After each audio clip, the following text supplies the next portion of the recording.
Well, it's another day of when the storm god rides. And last time, as you recall, did a little call to get the spirits to come out. But for some reason today, I feel prop-centric. Here's my guy. The one we're going to read today, very interesting. It's called, you'll like this one. If I can get to the page.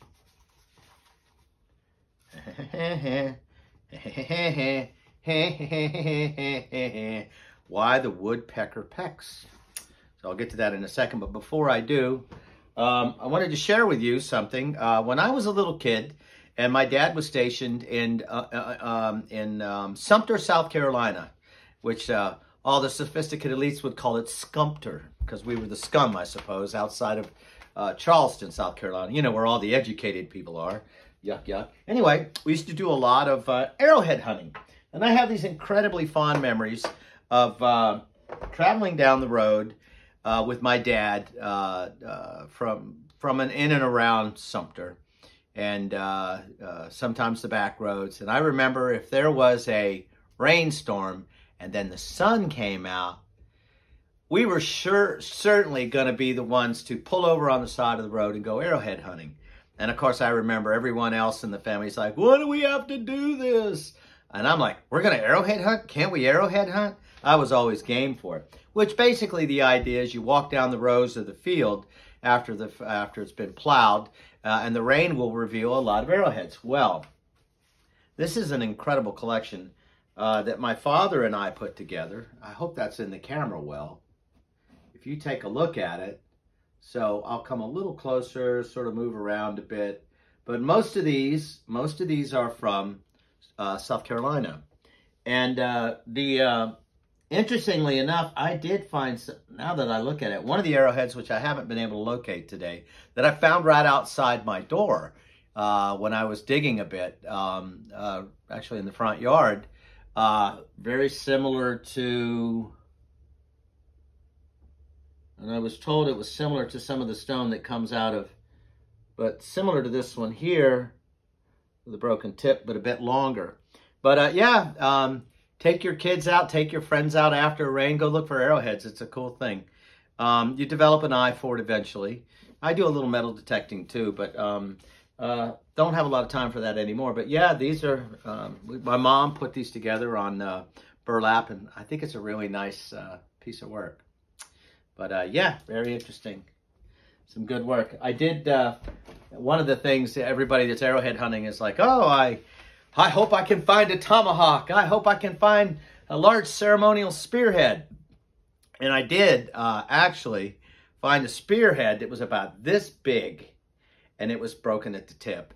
And that unfortunately disappeared. It went to my uncle's side of the family, and then my cousin gave it to her boyfriend, which was disappointing, but you know how those things happen. But anyway, today I wanted to go back and, and also, so I have a friend, a very nice looking lady who's my friend. She keeps a low profile on social media, but these were her dad's.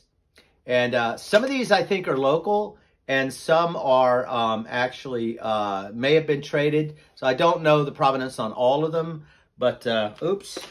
They're also not glued in place, but they are nice if you see them. So you get a sense of them. Have to watch the reflections.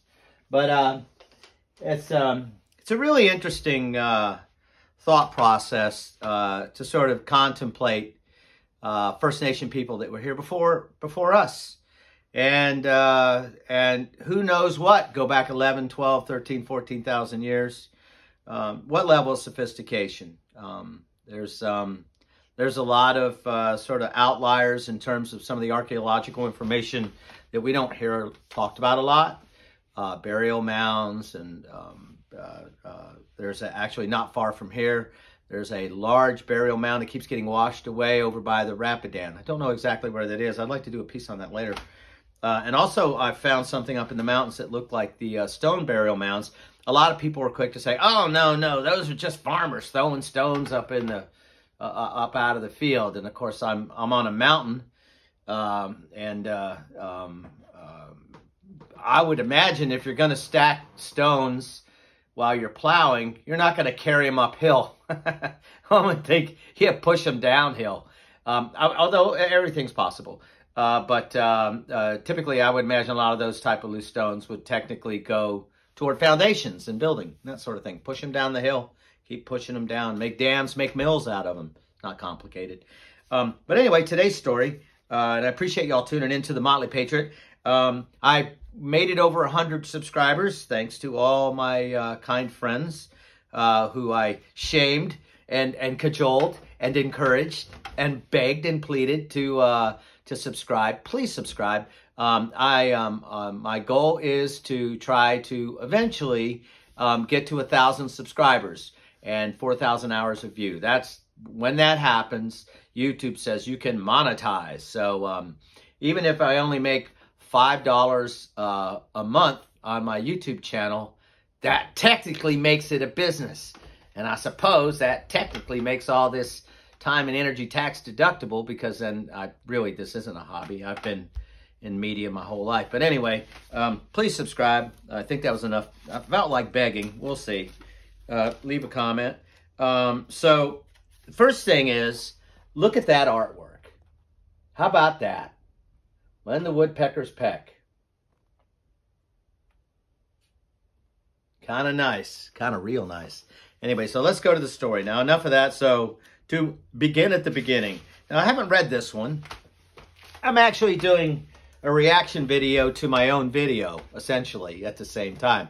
Because these are new words I haven't spoken from my mouth yet. Although, I'm sure the words have come from my mouth, but not collectively as the story. So, with that, let us go. Why the Woodpecker Pecks? When you hear a tap, tap, tap sound on the top of a dead tree or at the top of a telephone pole in the springtime, you would look up, and what do you see? A woodpecker, of course. Of course, I don't think they had telephone poles back in, well, maybe they did, probably 1800s. But anyway, again, this is all When the Storm God Rides. These are all, if you haven't seen my first video, this is an educational school book from Texas back in the 1930s. And we found this while traveling all the back roads of Texas in a thrift store. And so, really thrilled. Anyway, back to the top. Let's start to the top again. When you hear a tap, tap, tap, sounding on the top of a dead tree or at the top of a telephone pole in the springtime, you look up, and what do you see? A woodpecker, of course. No bird but the woodpecker and his kinfolks pound on dead wood with their beaks. You look up at the woodpecker, and there he is, looking just like a little man in a black coat and a red hat. And he is smart.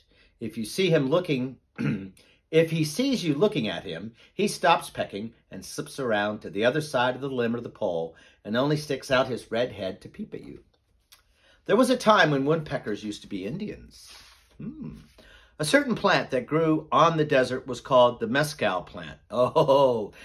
Here we go. A little spiritual enlightenment. The Mezcal Plant. Little knobs or buttons which grew on this plant had, when eaten, a magical power, or magic power. The Indians who ate them had visions or dreams. They could see their gods and talk with their ancestors. But only those Indians who were medicine men and had the right to see strange things had the right to eat the mezcal buttons. They warned everybody else not to touch them, or bad luck would come to them. One man did not listen to the medicine men.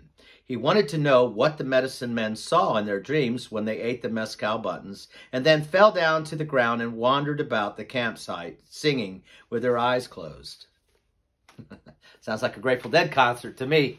Maybe they had the Grateful Indian Deads. I don't know. Anyway, la la la. The Indian boy slipped out one night, away from his people, when the wolves were howling far off in the desert, and went to where the mezcal plants were growing. By the light of the bright stars, he could see the buttons growing on the plants. Half afraid, he picked one. Then he put it in his mouth. Because it tasted good, he picked more, and he ate them.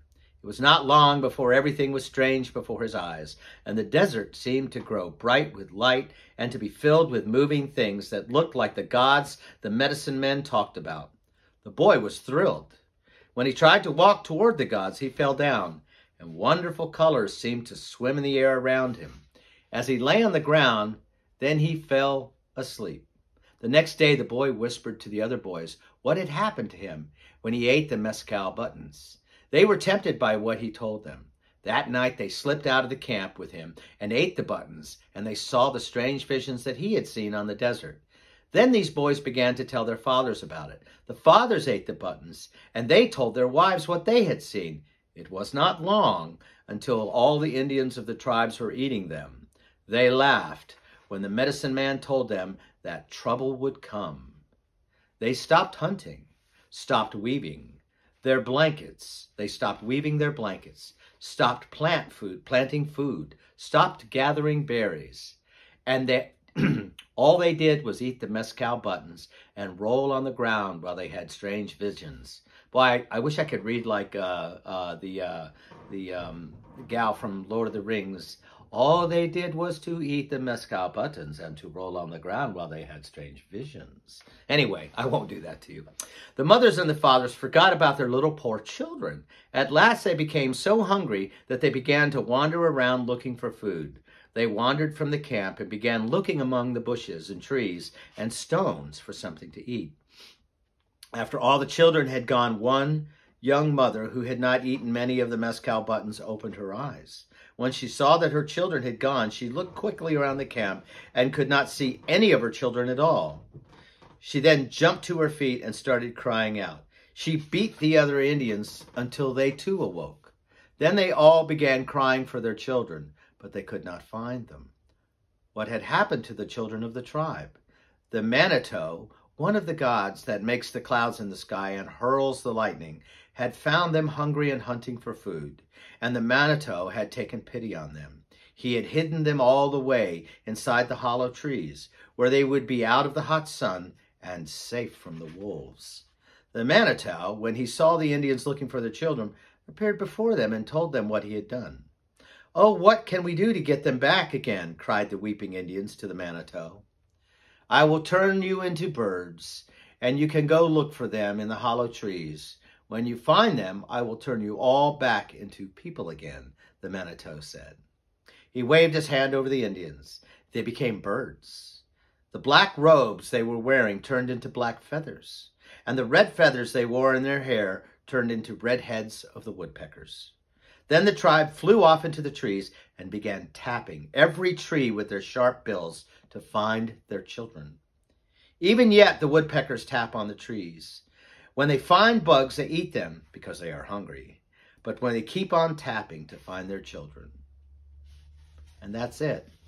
It's an interesting story because it kind of reminds me of the drug culture of America today. It's a very peculiar parallel where recreational drugs is one thing, but the whole idea of wake and bake and making drugs your faith and your religion, it's a very telling story from the past. Be careful how you self-indulge because your nation is at risk. Motley Patriot, think about it. Peace out and thanks for tuning in.